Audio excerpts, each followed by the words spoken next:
कहते हैं जिंदगी एक सफर है, एक ऐसा सफर जिसमें हम कई लोगों से मिलते हैं, बिछड़ते हैं।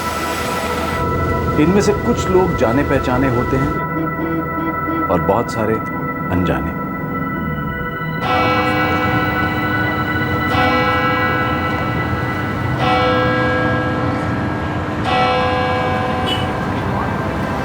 നമ്മുടെ കർത്താവിശോ മിശിഹായുടെ കൃപയും പിതാവായ ദൈവത്തിൻ്റെ സ്നേഹവും പരിശുദ്ധാത്മാവിൻ്റെ സഹവാസവും നിങ്ങളെല്ലാവരോടും കൂടെയായി ഉണ്ടാക്കിയിട്ട് എപ്പോഴും എപ്പോഴും എന്നേക്കും.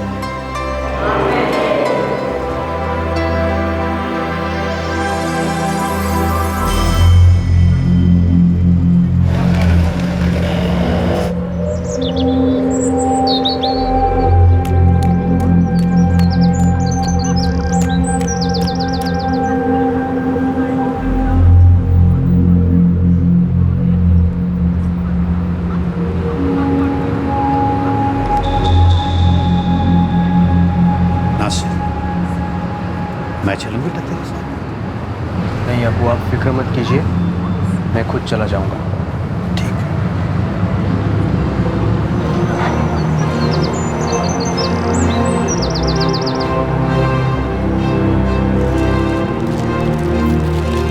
हमारा बेटा कब ठीक होगा?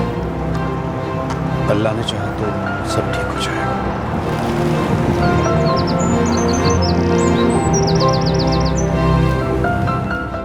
अगर आपके पास वो है जो मेरे पास नहीं है तो मैं आपसे छीन लूंगा, लेकिन अगर मेरे पास वो है जो आपके पास नहीं है और वो मैं आपको दे दूं तो ये एक दस्तक थी जो जुर्म की दुनिया से कोसों दूर थी, इंसानियत की दस्तक.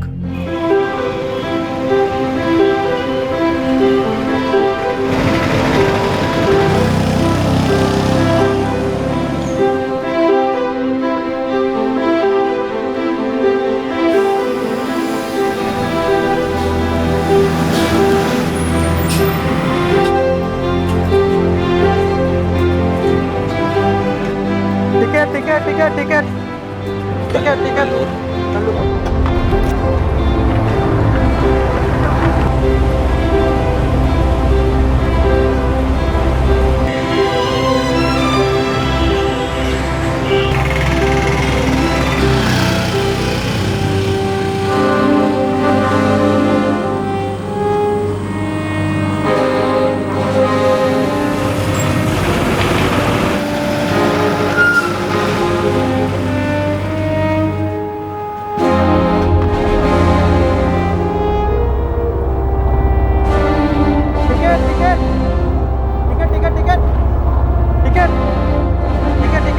एक कोची.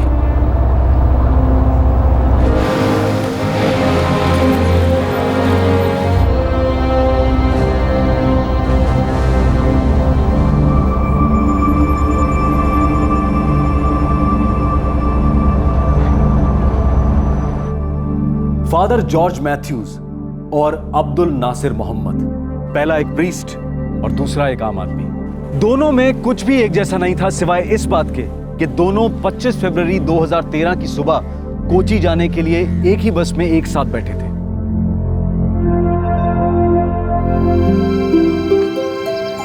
ഒന്ന് വേഗം വരണ്ട. हाँ താഴെ വെക്ക്. ശരിക്കും വെക്കടാ. अरे बेगम बा. हाँ हाँ आते हैं. चलो देखो, चेकिंग वगैरह कराने के बाद एक फोन जरूर कर लेना. जी अम्मी, मैं एयरपोर्ट पहुंचते ही फोन करूंगा, हवाई जहाज में बैठते ही फोन करूंगा. इतना ही नहीं, मस्कत पाव रख के तुरंत फोन करूंगा. अब खुश? नहीं, भाईजान मस्कट काम के लिए जा रहे हैं, सारी कमाई के आपको फोन करने में ही खत्म कर दें. ठीक है, रोज रोज मत करना, लेकिन हफ्ते में एक बार तो कर ही सकता है ना. जी मासी, करूंगा. और वहीदा दीदी, आप बिल्कुल फिक्र मत करना, मैं इसे कोच्चि एयरपोर्ट के सामने छोड़कर आऊंगी. देख बेटा, जितना मुमकिन हो सके उतना ही भिजवाना, बाकी कुछ पैसे अपने पास बचा के रखना अपने निकाह के लिए. हाँ जी अबू.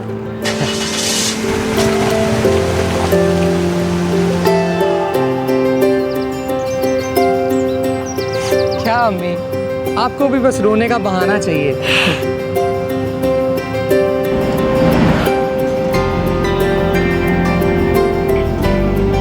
यहाँ बाकी तुम जरा भी फिक्र मत करना, बस अपने काम पे ध्यान देना। जी मासी। अरे हाँ, कभी भी किसी भी चीज़ की जरूरत पड़े ना तो बताने में हिचकिचाना मत। जी बिल्कुल।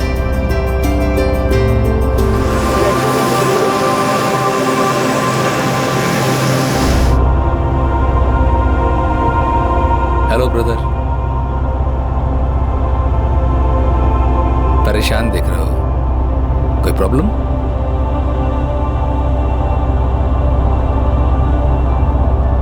मुझे बता सकते हो सकता है मैं तुम्हारी मदद ना कर पाऊं, लेकिन तुम्हें रिलीफ दिलाने की कोशिश करूंगा।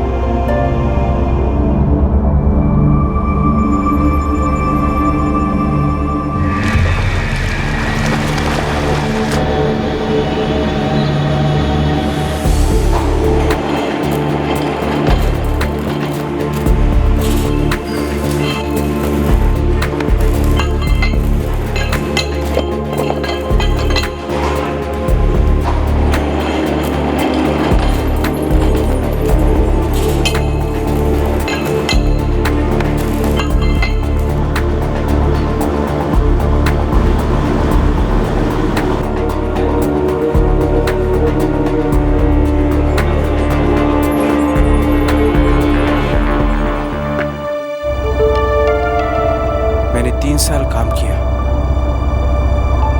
बाद में मुझे ऐसे लगने लगा कि मेरी नज़र कमज़ोर हो रही है।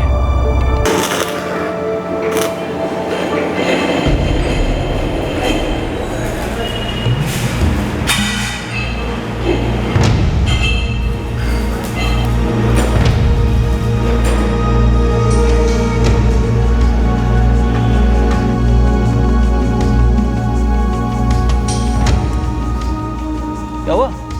वही प्रॉब्लम यार, कुछ दिख ही नहीं रहा है। तो तू आंखों के डॉक्टर को क्यों नहीं दिखाता है? तू ऐसे ही टालते रहेगा ना, तेरी प्रॉब्लम और बढ़ जाएगी।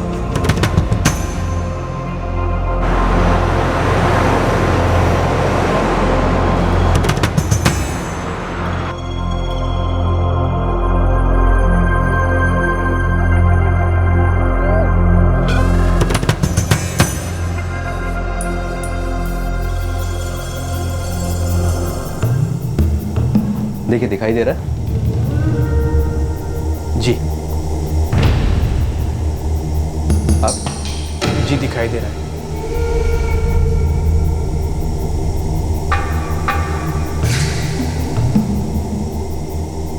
अब अभी भी दिख रहा है।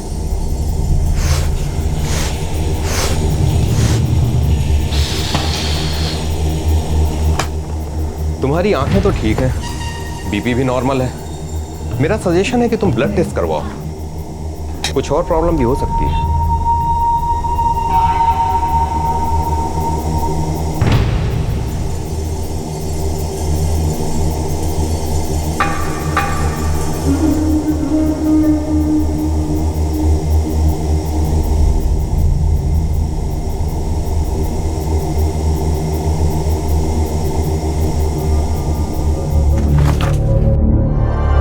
ब्लड शुगर, कोलेस्ट्रॉल सब नॉर्मल है।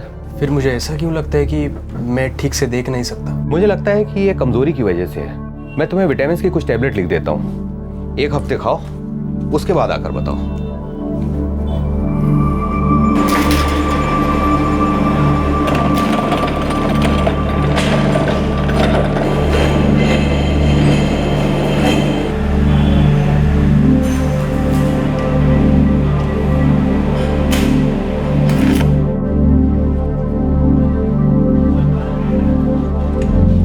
नहीं आ रहा है यार, क्या करूं? मैं तो कहूँ जनरल फिजिशियन को दिखा। खुदा न खास्ता अगर फिर भी कोई प्रॉब्लम रह जाती है तो कहीं कोई बड़ी प्रॉब्लम ना हो। नहीं, वैसे इंशाल्लाह ऐसा कुछ होगा नहीं, पर फिर भी जितनी जल्दी पता चले उतना अच्छा है ना, उतनी आसानी होगी बीमारी को काबू में करने में। बेटा, तू हम लोगों से कुछ छिपा रहा है क्या? नहीं अब्बू, बता तो रहा हूँ, बस थोड़ी सी परेशानी है। चेकअप कराना बेटा, फिक्र मत करना, सब ठीक आएगा। हाँ जी अब्बू। तू ऐसा कर, कल सुबह ही डॉक्टर के यहाँ चला जा और चेकअप करा। हाँ, और फिर मुझे फोन करके बताना क्या हुआ। हाँ, खुदा हाफिज। खुदा हाफिज।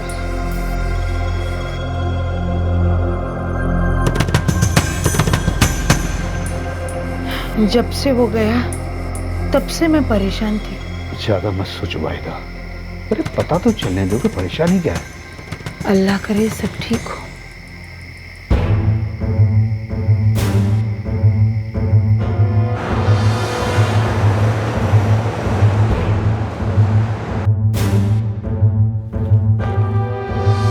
आप ड्रिंक करते हैं? नहीं डॉक्टर साहब, जिंदगी में आज तक शराब को मैंने हाथ तक नहीं लगाया। कब से लग रहा है आपको ये? I mean, कब से आपको ऐसा लग रहा है कि आपकी आंखें कमज़ोर होती जा रही हैं? कुछ 1 महीना हो गया। आपकी आंखें तो बिल्कुल ठीक हैं और आप डायबिटिक भी नहीं हैं। जी। नासिर, आप अपना रिपीट ब्लड टेस्ट करवा लो। ब्लड टेस्ट तो मैंने बस कुछ ही दिन पहले किया था डॉक्टर साहब। मैं देख सकता हूँ, लेकिन हो सकता है प्रॉब्लम कुछ और हो, कुछ छूट गया हो। मैं ये टेस्ट लिख देता हूँ, आप इन्हें करवा लीजिए। जी।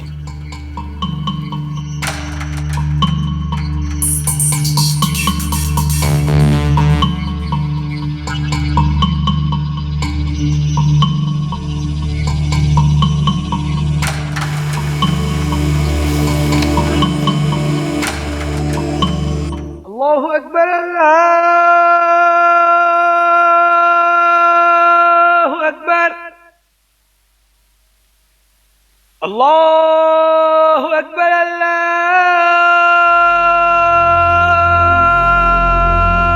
अकबर।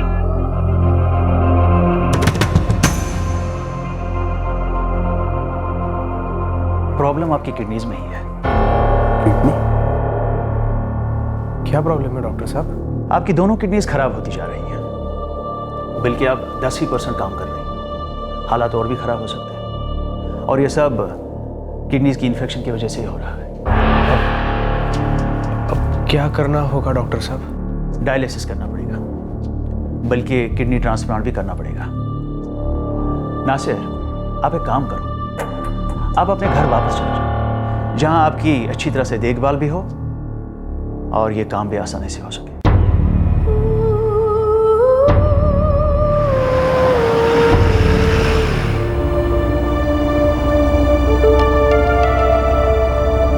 मैं दिसंबर 2011 में वापस आया। तब से मैं कुछ काम नहीं कर पा रहा हूं।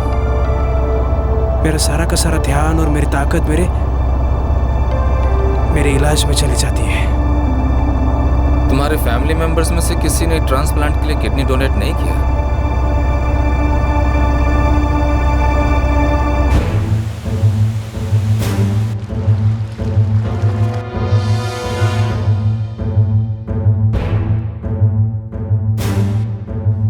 आपके माँ बाप दोनों डायबिटिक? तो डॉक्टर, क्या मैं डोनेट कर सकता हूँ? नहीं, आपकी किडनी मैच नहीं हो रही। तो क्या ये हमेशा ऐसे तकलीफ में रहेगा? हालात तो ठीक नहीं है। जब तक किडनी ट्रांसप्लांट नहीं हो जाए, हफ्ते में 3 बार तो डायलिसिस करना ही पड़ेगा।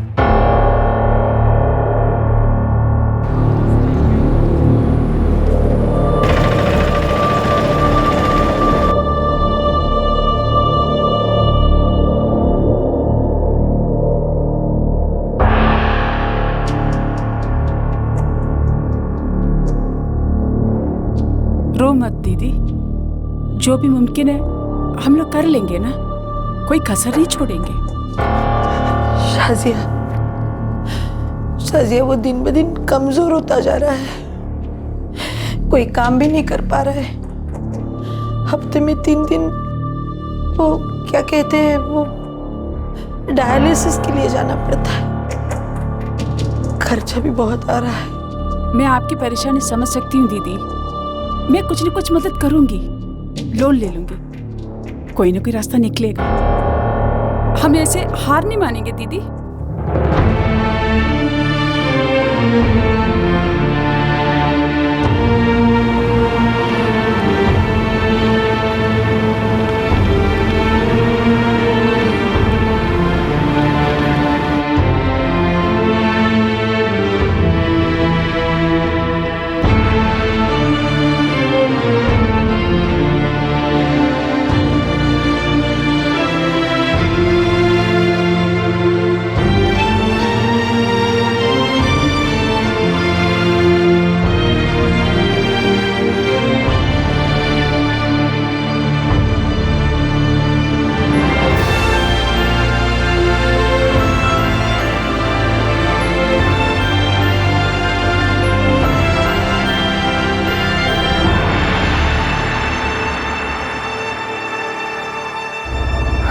3 दिन डायलिसिस कराना, घर से हरिपाड़ से आलुआ से कोची चक्कर लगाता रहा। फिर पिछले साल अगस्त में अचानक एक उम्मीद जगी। कोई डोनर मिला? हाँ, ऐसा ही कुछ।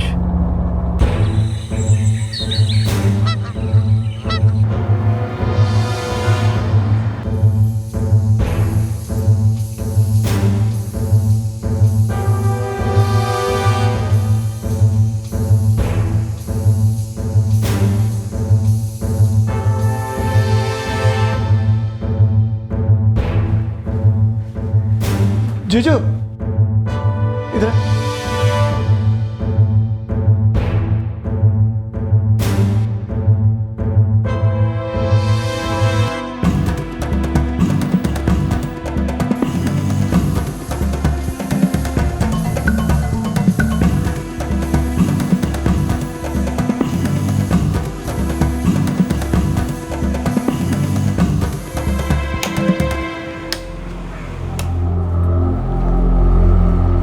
हो जाएगा, कोई प्रॉब्लम नहीं होगा।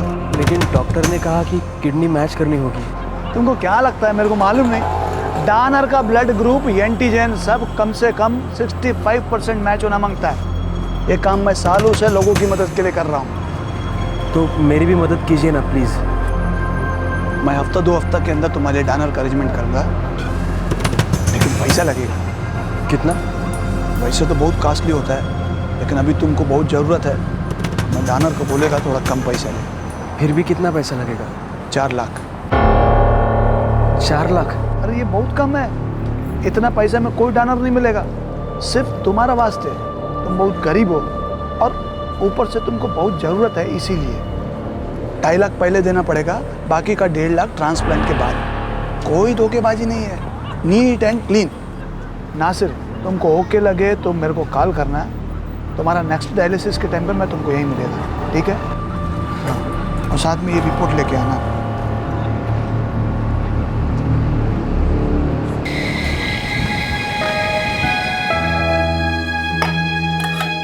देखते हैं हम अब कितना इंतजाम कर पाएंगे। 4 लाख बहुत ही बड़ी रकम है अब्बू। जो भी है बेटा, कम से कम तुम ठीक से जी तो पाओगे। तुझे ठीक करने के लिए हमें जो करना पड़ेगा हम सब करेंगे। अम्मी, क्यों ना हम शाजिया मासी से बात करें? उनके हालात तो हमसे बेहतर हैं और हो सकता है कि वो हमारी कुछ मदद कर सकें। हाँ, ये ठीक रहेगा। नासिर, तुम शाजिया से बात कर लेना, वो जरूर मदद करेगी।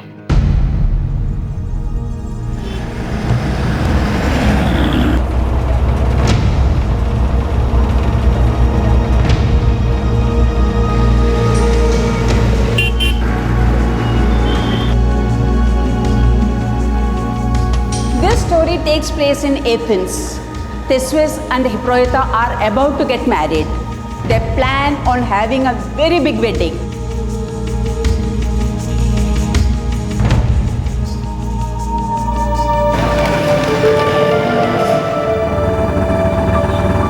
मालूम नहीं मासी, लेकिन अभी एक ही उम्मीद की रोशनी दिख रही है। तो जरूर करो ना, हो सकता है यही उम्मीद तुम्हें एक नई जिंदगी दे दे। लेकिन 4 लाख? मैं समझ सकती हूँ, तुम सबके लिए बहुत मुश्किल वक्त है। अरे हाँ, तुमने कहा था ना ऑपरेशन से पहले 2.5 लाख देना है। जी। नासिर, मैंने अभी बैंक मैनेजर से बात की और वो 2 लाख पर्सनल लोन देने के लिए राजी हो गए हैं। और हाँ, अभी से लोन चुकाने की फिक्र मत करना, अच्छे से किडनी ट्रांसप्लांट करा लो। नासिर,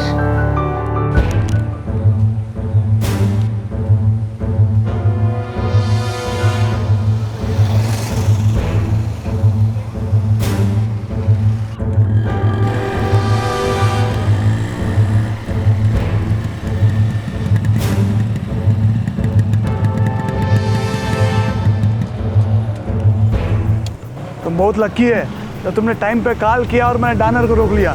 उसको एक दूसरा आदमी मिल गया था जिसको किडनी की जरूरत थी। ये पूरे 2.5 लाख। अच्छा, डायलिसिस हो गया तुम्हारा? हाँ हो गया। नासिर, ये डायलिसिस का चक्कर सिर्फ थोड़े दिन के लिए है। 1 हफ्ते के बाद मैं तुमको कॉल करूंगा, सेम उसी हॉस्पिटल में अपन ट्रांसप्लांट करेंगे। आप पक्का बताइए आप मुझे कब कॉल करोगे? 1 हफ्ते के बाद मैं तुमको कॉल करूंगा। आज डेट 20 अगस्त, मैं तुमको कॉल करूंगा 3 सितंबर को। तुम्हारा रिपोर्ट का कॉपी किधर है? ये रहा। हाँ। अच्छा नासिर, अब मैं चलता हूँ। हाँ,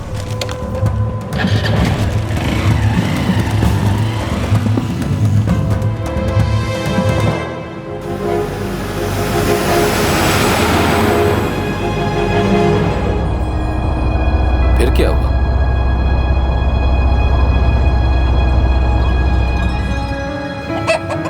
अब्बू, मैं बहुत जल्दी काम शुरू करूंगा।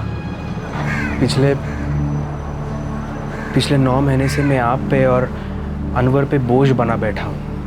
ऐसा नहीं कहते बेटे, तुमने हमेशा एक अच्छे बेटे का फर्ज निभाया है। आज तुम पे मुश्किल आई है तो हम सब तुम्हारे साथ हैं। विजय ने बोला कि किडनी पक्का मैच कर जाएगी और ट्रांसप्लांट के बाद इंशाल्लाह ना ही मुझे कभी कमजोरी महसूस होगी ना थकावट। सब पहले जैसा हो जाएगा, काम कर सकूंगा। तो पहले ठीक हो जा, फिर काम की सोचना। काम तो सोचना ही होगा अम्मी। संजय मासी का उधार चुकाना है, बाकी के 1.5 लाख भी तो जमा करने हैं।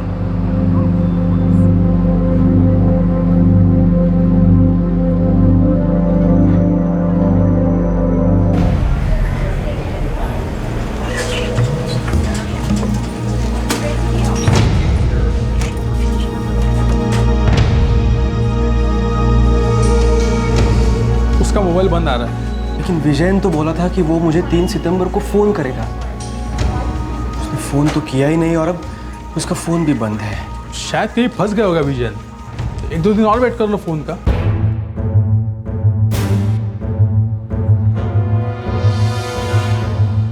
താങ്കൾ വിളിച്ച നമ്പർ ഇപ്പോൾ സ്വിച്ച് ഓഫ് ചെയ്തിരിക്കുകയാണ്. താങ്കൾ വിളിച്ച നമ്പർ ഇപ്പോൾ സ്വിച്ച് ഓഫ് ചെയ്തിരിക്കുകയാണ്.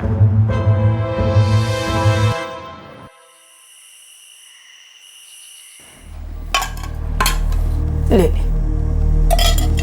सबको सब्जी।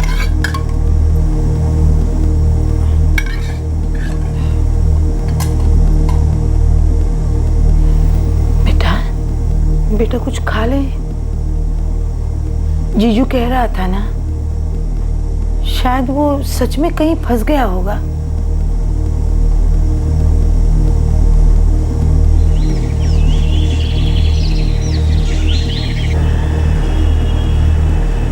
नासिर भाई, मैं खुद उससे पिछले कोई 3 वीक से बात करने की कोशिश कर रहा हूँ। कई और लोग भी हैं जिनको ऐसे प्रॉमिस करके चला गया है। मेरा पैसा भी गया और ट्रांसप्लांट भी नहीं हो पाया।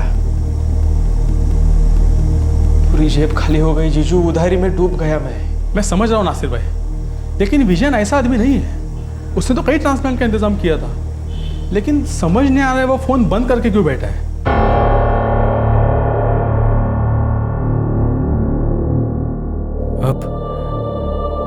अब क्या बोलूं मैं मासी? मैं तुम्हारी परेशानी समझ सकती हूँ। तुम टेंशन बिल्कुल मत लेना। जो पैसा जाना था गया, हम जैसे भी है मैनेज कर लेंगे। देखो, पैसे के लिए बिल्कुल टेंशन मत लेना, नहीं तो तुम्हारी कंडीशन और बिगड़ जाएगी। नासिर, जो लोन मैंने लिया ना, वो मैं चुका दूंगी। तुम फिक्र मत करो, अपने सेहत का ख्याल रखो और कोई डर नहीं ढूंढो, ठीक है? नासिर, सब ठीक हो जाएगा। सब ठीक हो जाएगा।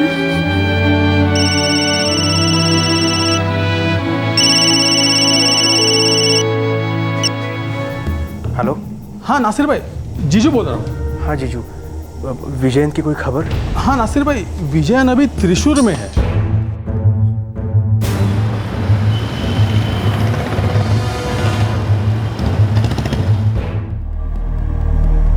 क्या हुआ जीजू, विजयन जेल में कैसे पहुंच गया? मालूम नहीं, मेरा एक दोस्त बोला विजयन जेल में है। चलिए, आप लोग मिल सकते हैं।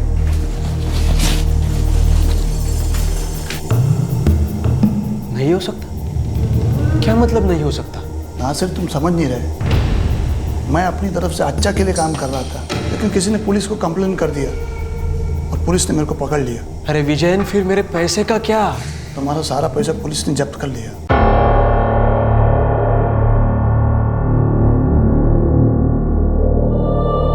आपको मालूम है विजयन क्या करता था? देखिए सर, मैं बस इतना जानता हूँ कि मैंने उसे 2.5 लाख रुपए दिए थे और वो मेरे लिए एक किडनी डोनर लाने वाला था। नासिर, विजयन एक ऑर्गन ट्रैफिकर है। ये काम इलीगल है, गैर कानूनी है नासिर। सर, मैं ये कुछ नहीं जानता।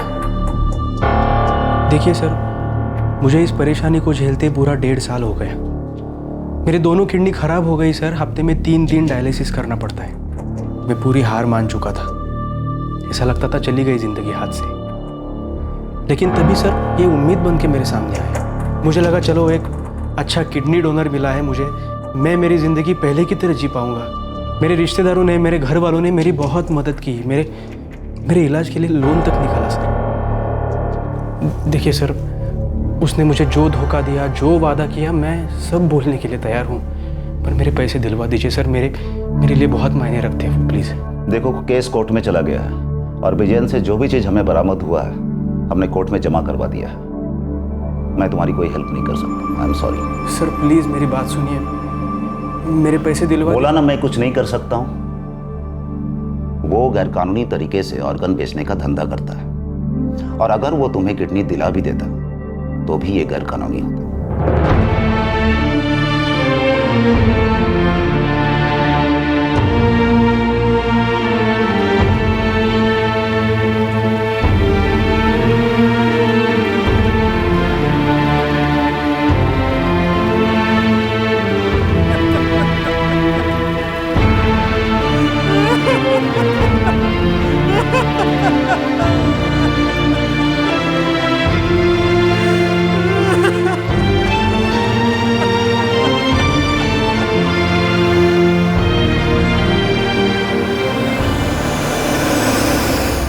मुझे जिंदगी में एक बात का पछतावा हमेशा रहेगा कि मैंने मेरे मासी के सारे पैसे बर्बाद कर दिए।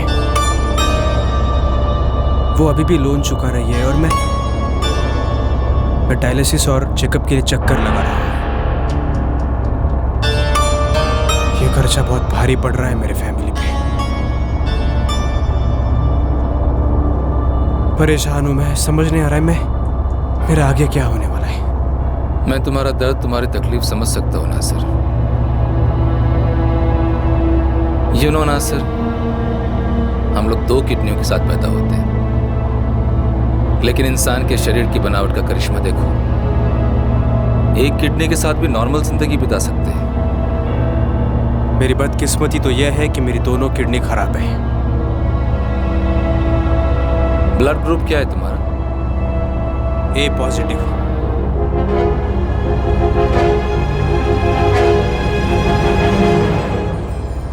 तुम्हें मैं अपनी किडनी दे दूं तो चलेगा। मेरा ब्लड ग्रुप ए पॉजिटिव है, बस किडनी मैच कर जानी चाहिए। यकीन नहीं हो रहा तुम्हें? मैं सच में सीरियस हूं नासिर। मेरा ब्लड ग्रुप ए पॉजिटिव है, सब कुछ मैच कर जाएगा तो मैं तुम्हें किडनी दे सकता हूं।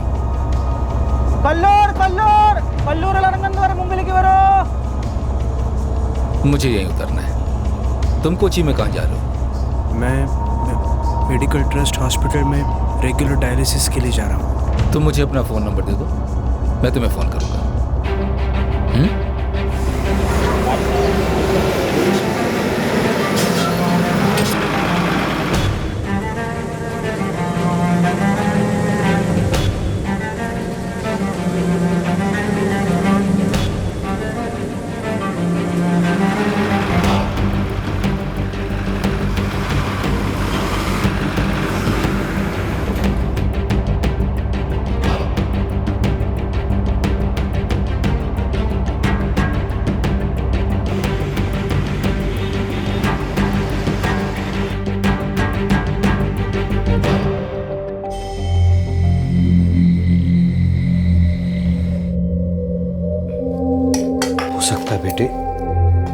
तुम्हारी तकलीफ को महसूस किया हो, या फिर यूं ही तुम्हें अच्छा महसूस कराने के लिए कह दिया हो, या फिर उन्होंने ये बात सच्चे दिल से कही हो। अब क्या कह सकते हैं अम्मी, लेकिन उन्होंने मेरी बात बड़ी गौर से सुनी और जाते वक्त मेरा नंबर भी लिया।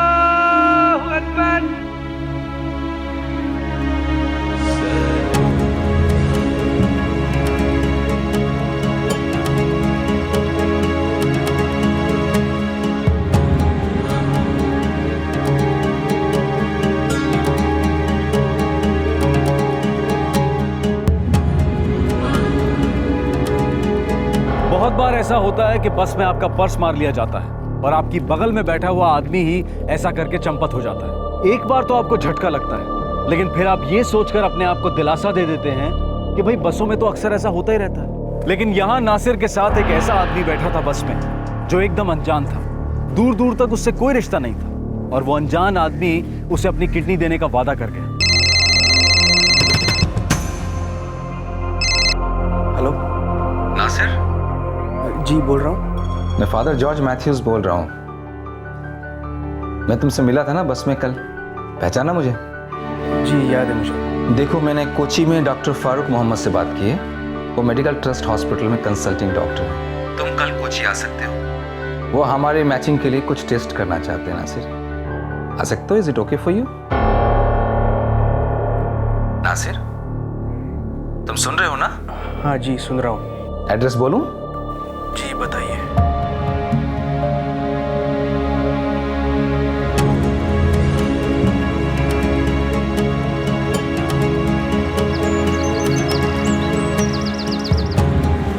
बेटा, ऊपर वाला हमेशा तुम्हारे साथ। जाओ। अल्लाह तेरी हिफाजत करे। खुदा हाफिज। खुदा हाफिज। खुदा हाफिज।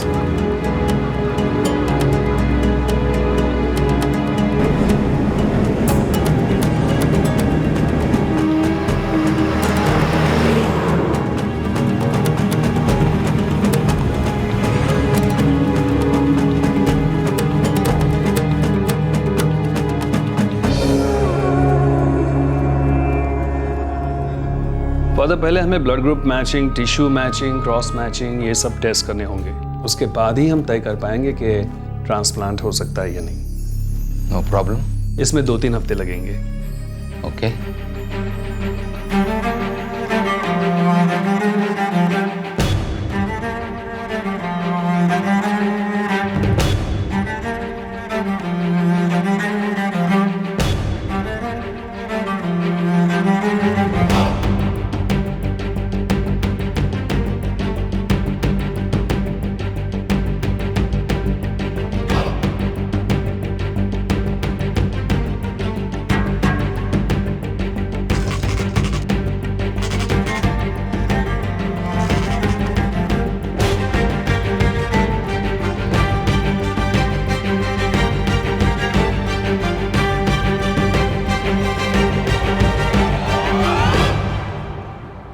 अब 1-2 दिन में मैचिंग का पता चल जाएगा। खुदा करे सब ठीक हो।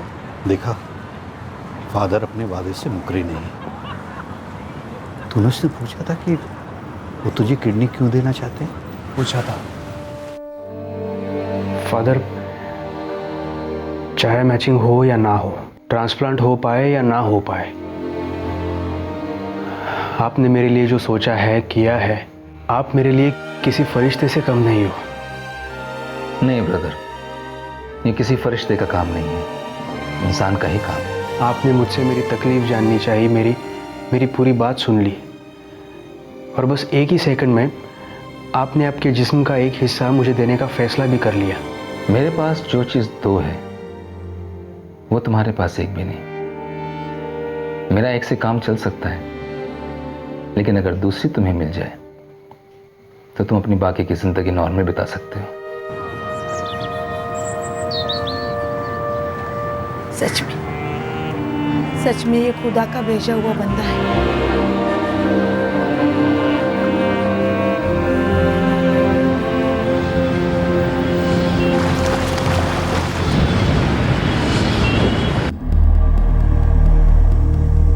हैरत की बात है, यू नो फादर, आपसी रिश्तेदारों में भी ये मैचिंग ज्यादातर 65% तक ही आती है, लेकिन in your case it is 95%। मैंने सारे रिपोर्ट्स मेडिकल ट्रस्ट हॉस्पिटल भिजवा दिए हैं जहां पर ट्रांसप्लांट होना है। वो लोग उन्हें स्टेट गवर्नमेंट क्लियरेंस के लिए फॉरवर्ड कर देंगे। जी, मुझे भी बिशप को बताना होगा। इनफैक्ट उनकी परमिशन लेनी होगी।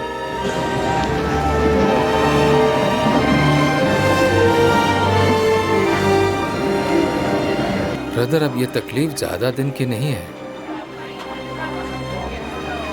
1 या 2 महीना बस।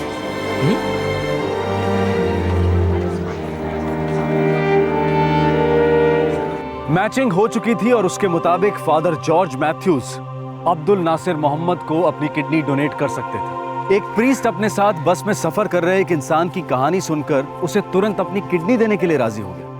इस सवाल का जवाब मिलना अभी बाकी था। नम्मुडे कर्तावीसो मिसिहायुडे कृपय्यम पितावाय दैवतिंठे स्नेहवुम परिसुतात्माविंते सहवासयुम निंग्लेल्लावरडुम कुडे उंडे एरिकट्टे इपोयम इपोयम एनेक्युम।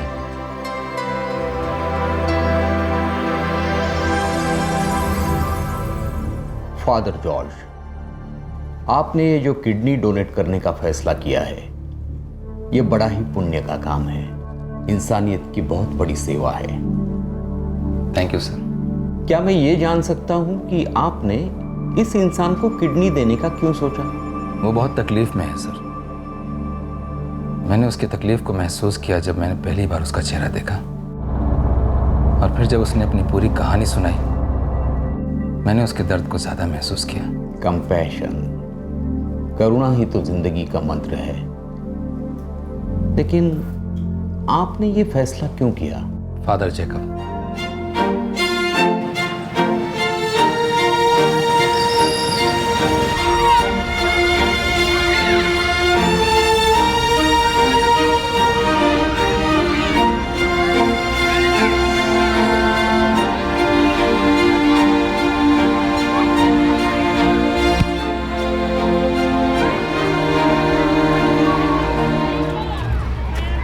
नम्मुडे कर्ताविसोमिसे हायुडे कृपयम पितावाय दैवतिंदे स्नेहवम परिशुद्धवात्मवम सहवासवम निंगलेल्लवरुडम कूडविंडे इरुक्केटे इप्पोयिम एप्पोयिम इन्नैक्कुम।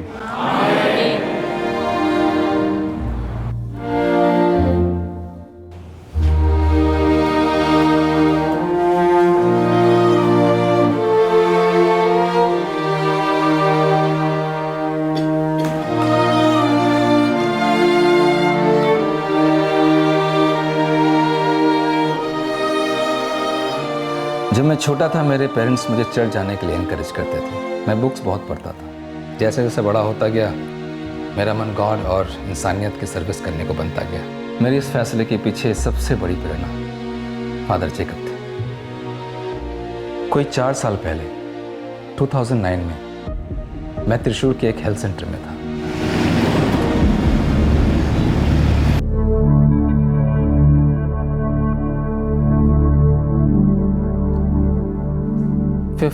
फरवरी की बात है। कुछ वॉलेंटियर्स फादर जैकब से किसी रवि नाम के आदमी के बारे में बात कर रहे थे। इस रवि को हुआ क्या था वैसे? अब कैसी कंडीशन है उसकी? कंडीशन बिल्कुल ठीक नहीं है फादर। हर तीसरे दिन उसे डायलिसिस के लिए हॉस्पिटल आना पड़ता है। उसे जल्द से जल्द ट्रांसप्लांट की ज़रूरत है, लेकिन ये हो कैसे पाएगा कुछ समझ में नहीं आ रहा। कुछ लोग कह तो रहे थे कि इंतज़ाम हो जाएगा, लेकिन फादर फिर भी इलाज बहुत महंगा है और रवि बहुत गरीब है, कैसे करेगा? लेकिन अगर वो पैसे से किडनी खरीद भी पाया तो भी वो इलीगल होगा।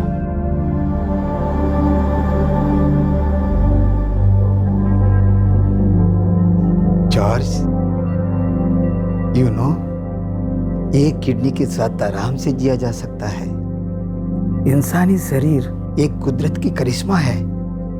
इसकी बनावट जादुई है और इंसानी रूह की फितरत ही बड़ी दयालु होती है। फादर जेकब रवि से पहली बार सितंबर 2009 में मिले थे। ट्रांसप्लांटेशन के चंद दिन पहले ही। वो रवि को ठीक से जानते तक नहीं थे। मैंने किडनी ट्रांसप्लांट के बारे में काफ़ी स्टडी की है सर। फादर जेकब ठीक बोलते थे। एक किडनी के साथ भी हम नॉर्मल जिंदगी जी सकते हैं। मैंने तभी फैसला कर लिया था कि ज़रूरत पड़ी तो मैं किसी ज़रूरतमंद की मदद ज़रूर करूँगा। नासिर को मैं जानता नहीं था। पता नहीं क्यों बस में आके मेरे पास बैठ गया। मुझे ऐसा लगता है कि मुझे ये मौका मिला है उसकी मदद करने का। आप जो करना चाहते हैं फादर जॉर्ज, जरूर करो। आप ये बहुत ही अच्छा काम करने जा रहे हैं।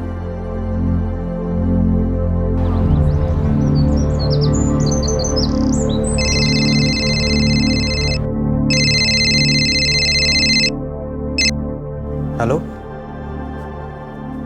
जी, बोलिए। नासिर बोल रहा हूँ। क्या? कब हुआ ये?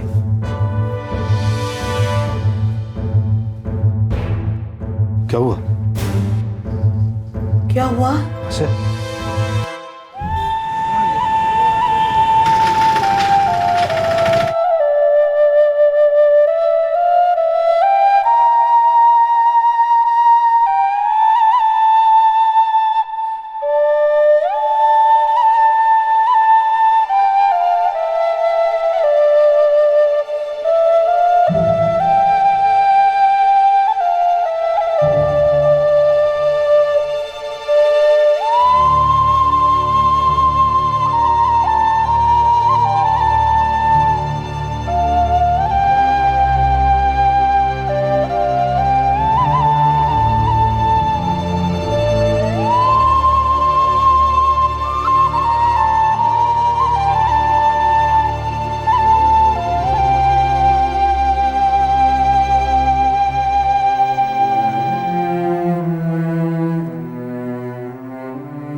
मासी ने मेरे हर दर्द में, हर तकलीफ में मेरा हमेशा साथ दिया।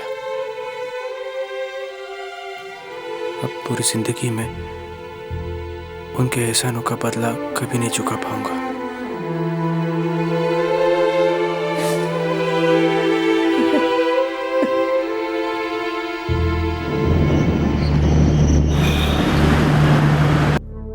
मैं रिसिपिएंट अब्दुल नासिर मोहम्मद और डोनर फादर मैथ्यूज दोनों से मिल चुका हूं। डोनर एक प्रीस्ट हैं और इसमें किसी भी प्रकार का मॉनेटरी ट्रांजैक्शन, पैसों का लेन देन नहीं है। और ये प्रीस्ट पेशेंट नासिर से एक बस के सफर के दौरान मिले थे। और फादर मैथ्यूज जो कुछ भी कर रहे हैं इंसानियत के नाते कर रहे हैं।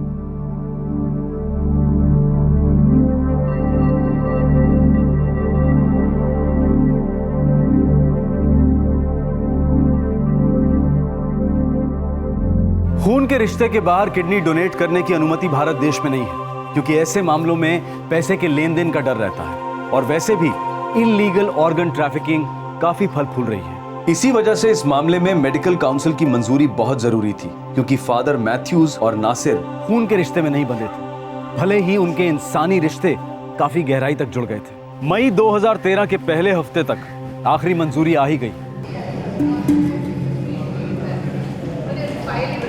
वेल फादर, सब परमिशंस मिल चुकी हैं। अब हम ट्रांसप्लांट कर सकते हैं। कब तक कर सकते हैं? नासिर को हम 20 मई को भर्ती करेंगे और आप 28 मई को भर्ती हो जाएंगे और ट्रांसप्लांट मैं 1 जून को करूंगा। और नासिर, ट्रांसप्लांट के बाद तुम्हें 3 महीने तक अस्पताल में ही रहना होगा, क्योंकि लगातार इलाज चलेगा, दवा चलेगी, सब चीज़ें मॉनिटर होगी, ताकि तुम्हारा शरीर उस नई किडनी को रिजेक्ट ना करे। ओके? वेल फादर, दुआ करते हैं कि हम कामयाब हो जाएं।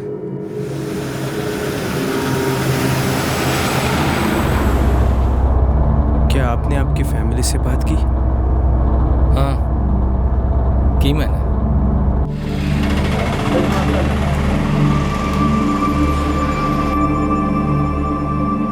गुड सन, मैं नासिर नासिर के लिए बहुत खुश हूँ। मैं बहुत खुश हूँ कि तुम ये कर रहे हो।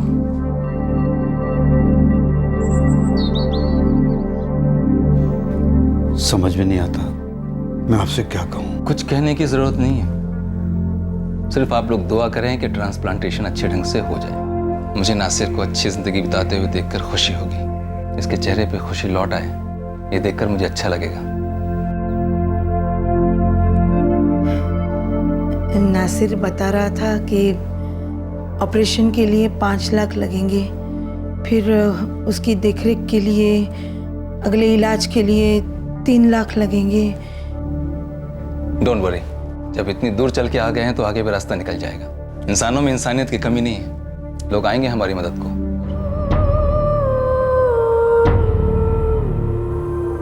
എപ്പോഴും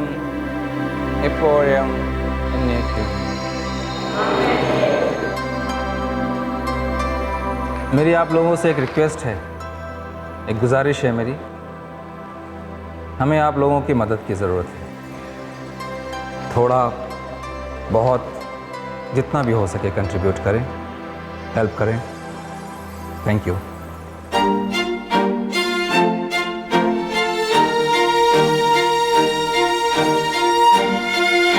thank you.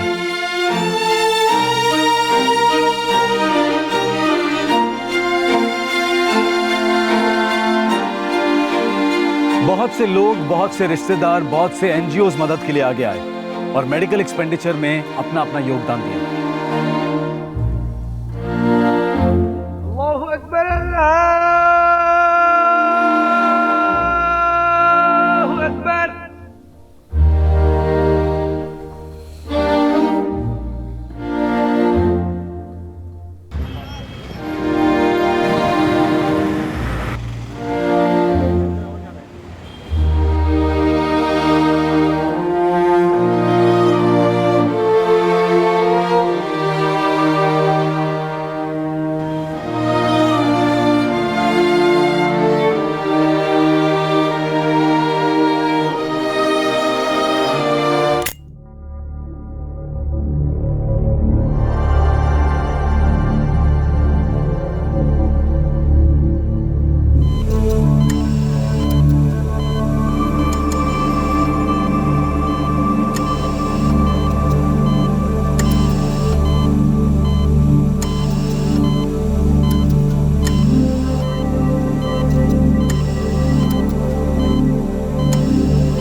Doing this only out of love, not expecting anything else. After meeting with this Rasat and after going to this hospital for the checkup and test, I came to know that there are many people who are undergoing this pain and who need kidneys.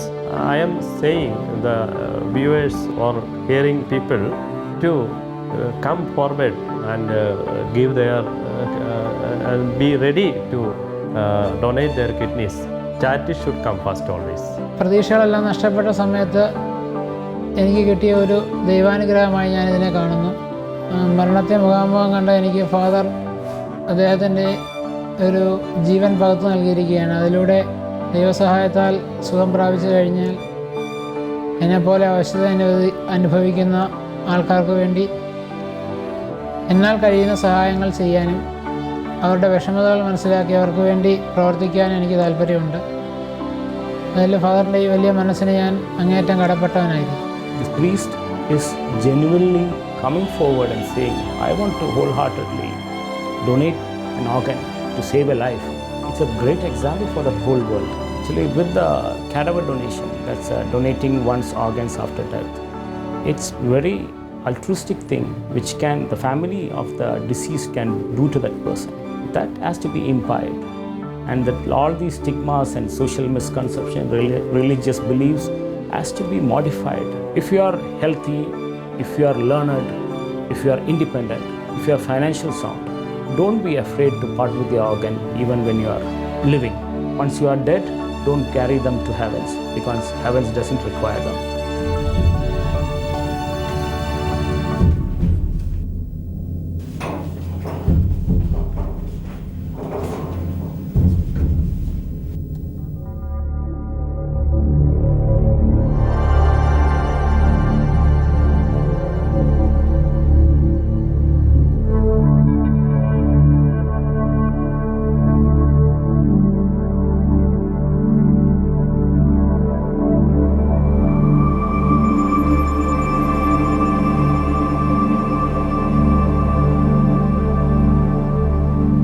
Thank you father.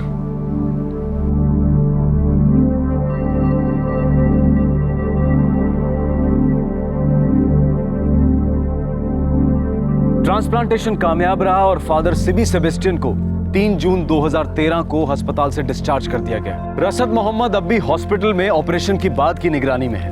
वो hospital से बाहर आने का और फिर से एक बार सामान्य जीवन बिताने का बेसब्री से इंतजार कर रहा है। अगर आपके पास वो है जो मेरे पास नहीं है तो मैं आपसे छीन लूंगा। अगर मेरे पास वो है जो आपके पास नहीं है और वो मैं आपको दे दूं तो? कल के और आज के एपिसोड में कहीं कोई क्राइम नहीं था। बहुत से लोग शायद ये कहेंगे कि इस तरह की कहानी उस शो में क्यों शामिल की गई जिस शो का नाम ही क्राइम पेट्रोल है।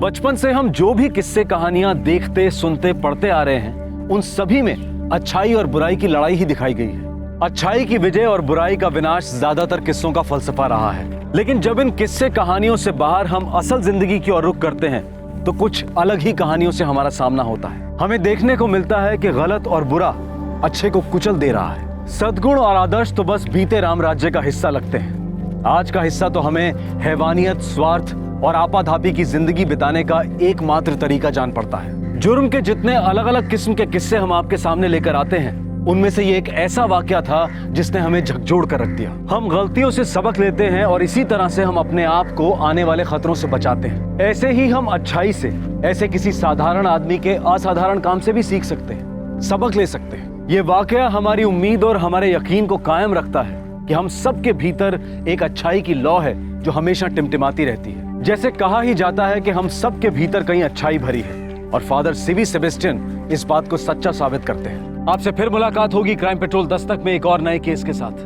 तब तक अपना ख्याल रखें, सुरक्षित रहें और याद रखें हम सबके अंदर अच्छाई भी है और बुराई भी, पर जरूरी ये है कि हम उस अच्छाई को पनपने दें। जय हिंद। क्राइम पेट्रोल्स के और भी दिलचस्प कहानी देखने के लिए हमारे चैनल को सब्सक्राइब करें और बेल आइकॉन दबाना न भूलें।